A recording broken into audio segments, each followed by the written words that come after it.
Hello beautiful writers out there. Today, let's talk about how to be taken seriously as a writer. But first, I have to thank you. Thanks for signing up and subscribing and all this good stuff. It really means a lot to me and it keeps me going. And thank you for sharing these videos with fellow writers. I'm sure we can all help each other out here big time. But without further ado, let's jump right in. How can you be taken seriously as a writer? Buckle up, here it comes. So here are some of the things that I came across over the years that really, makes or breaks a writer. So, first off, know your vocabulary. And for that matter, you have to, do your homework. You have to know all this nerd talk. You have to know when someone approaches you and tells you there is something wrong in your second act. You need to know what a second act is. And you need to know what a second act is for, or is meant to be for. So make sure you got all of your nerd talk down. You know what a 3-act structure is, you know what a climax is, you know what an act break is, you know what subtext is, and all this good stuff.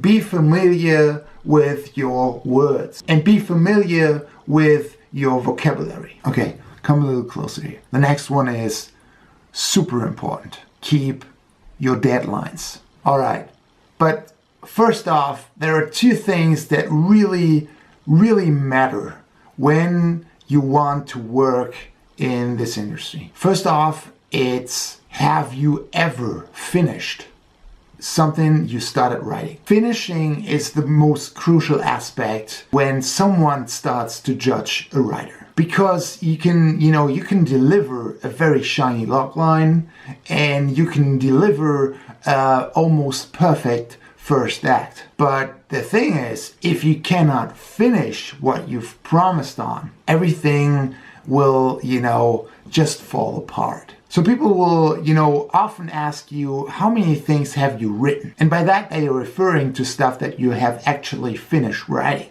The deadline aspect of it is sort of the next step. So first off, they always, wanted to know, is the writer really cut out to deliver on the promise? And if they get a sense that they can trust you with this, the next thing or the next step will then be, can this person, this writer, keep a deadline? So the next one is, how to be taken seriously as a writer?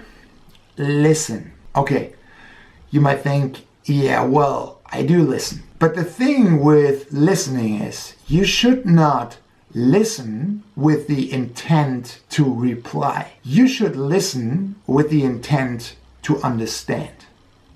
And that's a huge difference right there. Next up, never complain about things.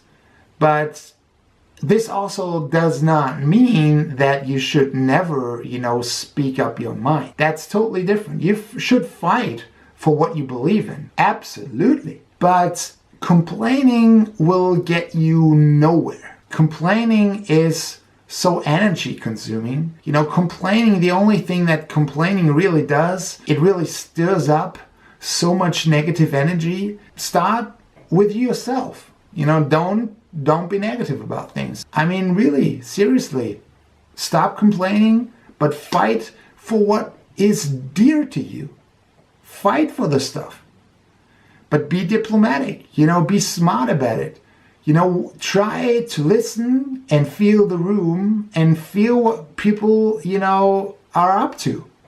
And then navigate your way through all this feedback. Okay, and one last thing. And this is something I learned the hard way. It's like telling your kid not to touch the hot stove, but, the kid will probably do so anyway, which is totally fine. The thing I'm talking about is this. So let's assume there is someone offering you a writing gig. Of course, that in itself is already cool stuff, right?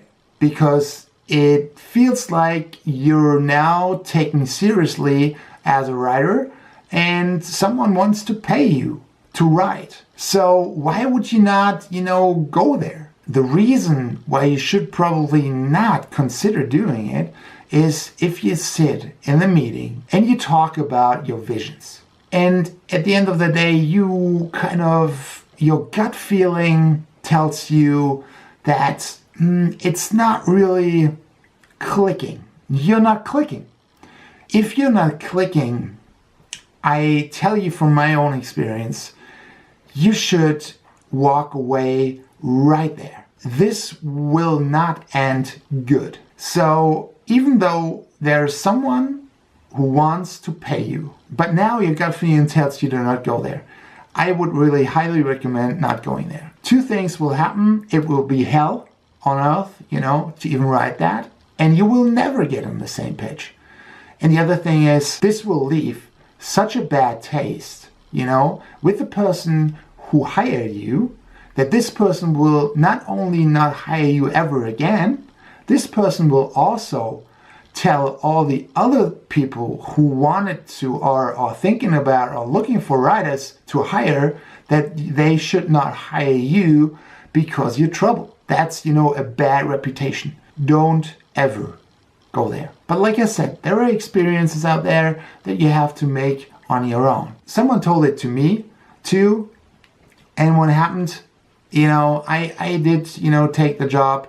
I felt miserable. The whole thing sucked bad. My writing was the most terrible I've ever written, and the project, fell apart. Everyone was really pissed off, and in the end, there was only, negativity. Maybe, just maybe, the next time you have a gut feeling that's not too positive about the whole thing, think of my words and probably you do the right thing and walk away just there. If not, don't worry, it's not the end of the road. Okay, that's it for today. Thanks for watching. Make sure you like and subscribe and all this good stuff. Share the video with fellow writers so we can all help each other out. Make sure to leave a comment down below, and you can always suggest topics to me in the comments below that I could cover in future videos. And always keep in mind, you can and you will do it. You have to write and you have to finish. That's it. Write and finish. And then repeat. There you go. Right on, guys.